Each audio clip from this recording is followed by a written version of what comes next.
like other teams have been in this kind of situation. Your bread and butter is the SPL, and we need to make sure that we are qualifying for European places come the end of, well, May, somewhere in May.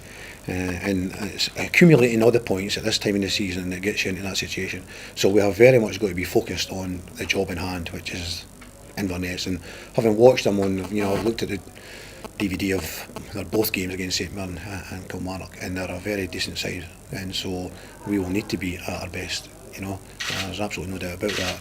They've thrown 2 games, just about won the game at Paisley, last minute sort of equaliser, and then on Saturday there it was a very entertaining game with Kilmarnock. So they're a decent side. Inverness, I've watched, as I say, I've went over the 2 DVDs. They've got a lot of different players in, which Terry's got to do virtually every season. He loses his players, and he has to produce, a magic wand and get players out of, where he digs them up for. But he digs them up, and they do a really, really good job in the SPL. And so, yeah, I mean, we've got to focus on this job in hand, without doubt, absolutely no doubt about it. The bread and butter is the SPL, and winning home games at Tynecastle is very, very important. How much homework can you do on a side like Liverpool? You know so much about them, but you send someone down to the West? We watched them. John Murray was down on Sunday and watched them against Brennan. He watched them in that game. We'll watch them at the weekend again. I'll get again DVD footage of the game they played. The last game was Gomel or whoever it was that played in the last round. I've got that.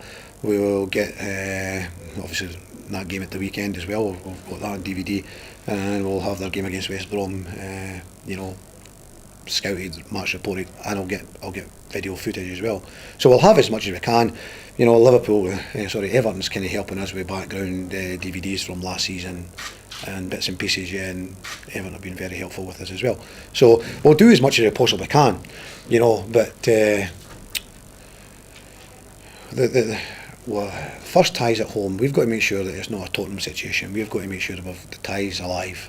We've got to make sure that the tie's alive. And was that through David Weir, the Everton well, actually, Kenny Moyes came on the phone very quickly. Davy's brother came on the phone very quickly to John Murray and offered training facilities at Everton, and then any help which we can. But Gary Locke is also very friendly with Davy Weir, and so there is a tie with Davy Weir as well. So both ways, somehow I think they would like Davy to get beat.